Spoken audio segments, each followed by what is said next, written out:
about living where I live. It's actually only about 3.2 miles from my gym that I opened up here in town. So, you know, to save gas, most of the time I'll run back and forth. It also helps me to keep weight down, you know, things like that. And the best thing I tell everybody that I love about Abilene would probably be that there's nothing to do here. Everybody complains about it my age because everybody's got different things they want to do in life. Most people my age want to party and do all that stuff. Well, me, all I want to do is fight. All I want to do is excel in fighting, and I want to excel at a rate that no one else can. And the only way to do that is to take away all possible distractions out there, and that's what Abilene does.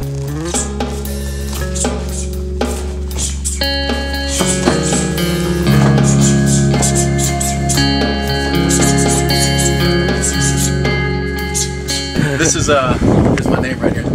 Tell, just in case you ever want to murder me in my sleep and find out where I live. But one of the cool things about it is we got rosemary right here, and I love to cook, you know. So eventually I'm gonna start using that rosemary to cook with. I actually never knew it blossomed too, so that's pretty cool. It comes with a little purple flower.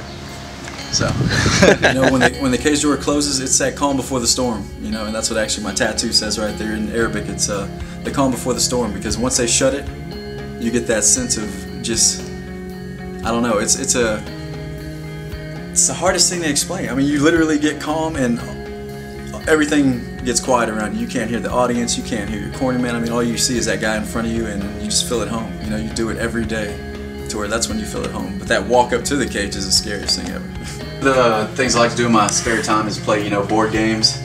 This actually helps a lot when you're preparing for fights, because the last thing you want to do is think about your opponent. So, you know, anything that's going to take away your mind, you know, from thinking about that fighting, because, you know, your mind's a powerful thing, and after a while, it can start to spit negative things at you. So to keep my mind positive and just busy on positive things, I like to read, I like to play games, anything in my spare time, like I said, to take it off. I'm fighting Cleburn Walker June 9th in a main event bout. Now, I know one thing about him, and he's a phenomenal submission artist. But at the same time, I have great jiu-jitsu, and my strength alone and athleticism will get me out of the submissions that he tries to go for. So I'm just going to get back up, stand it up, and give the crowd what they want, man. I'm going to let those hands fly and show them that I got the speed of Mayweather and the power of Mike Tyson. So you don't want to stand up with me too much. And I land a punch on that chin, and he's going down. Brandon's work ethic can only be described as insane.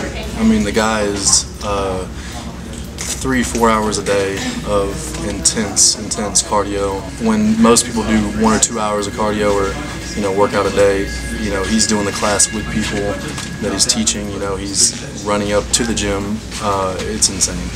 He never gets to rest. Besides, I think Sunday. Cool. Sunday is his only day off. All right, everywhere I go, man, people always ask me, man, Brandon, what's the secrets to your cardio workouts? How do you get in shape, man? I tell them, dude, it is all about this bike right here, man. I get on it and I go for hours, man.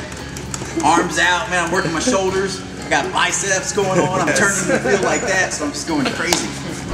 All right, well, I actually have to pick up some food for my fiance, and one of the easiest things to do is a meal replacement, so we're gonna come in and get some smoothies. You don't get to see that every day on a black man in a tanning salon.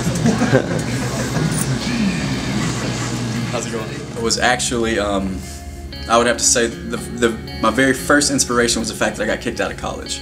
You know, that forced me, that put me in a bind to where, dude, I'm a grown man now, and I gotta find some source of income.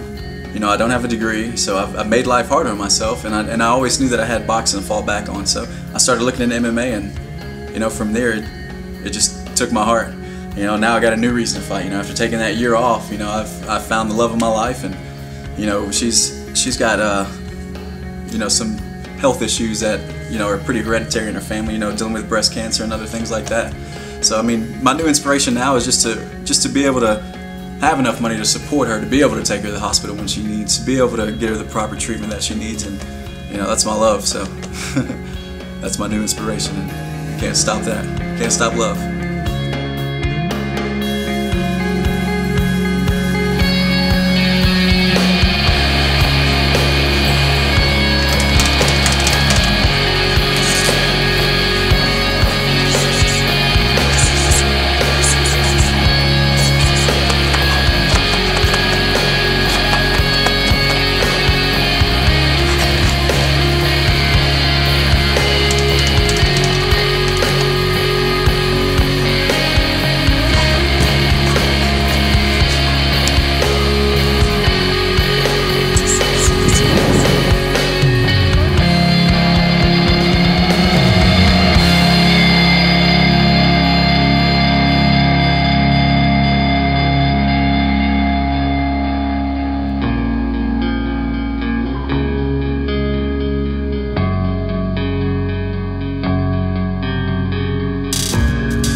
got me started in MMA was the birth of my first child. At that time I was in the military, and I started going through all the options of how I could make sure I have a good future to provide for them. And to a lot of people this seems like a pipe dream, but to me it seems like a more sure bet than to go to college for X amount of years and then start a career and then hope that pans out, when I know I'm athletically and mentally gifted to succeed in this sport. And my record shows that I can succeed in this sport.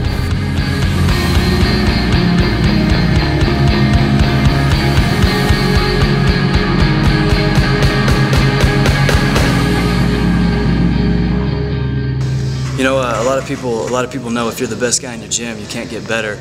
And this really dawned on me a while back when I had the privilege to go train with Tito Ortiz up in Big Bear. So that's why for this training camp for Brandon Farran, I'm going to do everything I can to prepare. I'm going to leave home, go out to Albuquerque, New Mexico, and really put in time with guys that I know can give me the business and whoop my ass in the gym. So nobody's going to do it to me in the cage.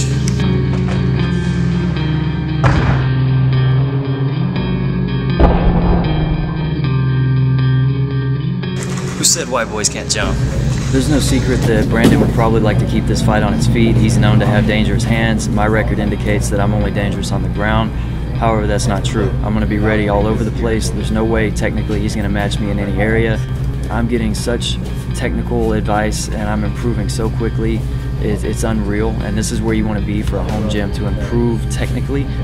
But for me, because I have such a large family and when I go home, I don't rest. I'm busy making snacks, changing diapers, and ultimately just watching my hair fall out. So for me, it's important to get out of the house and put everything in my life aside so that all I'm focused on June 9th is Brandon Farran. My prediction for June 9th, the EFC Full Throttle event, is that it's going to be a barn burner. Brandon and myself are dangerous, explosive athletes, and regardless what happens to us, the fans are going to win either way.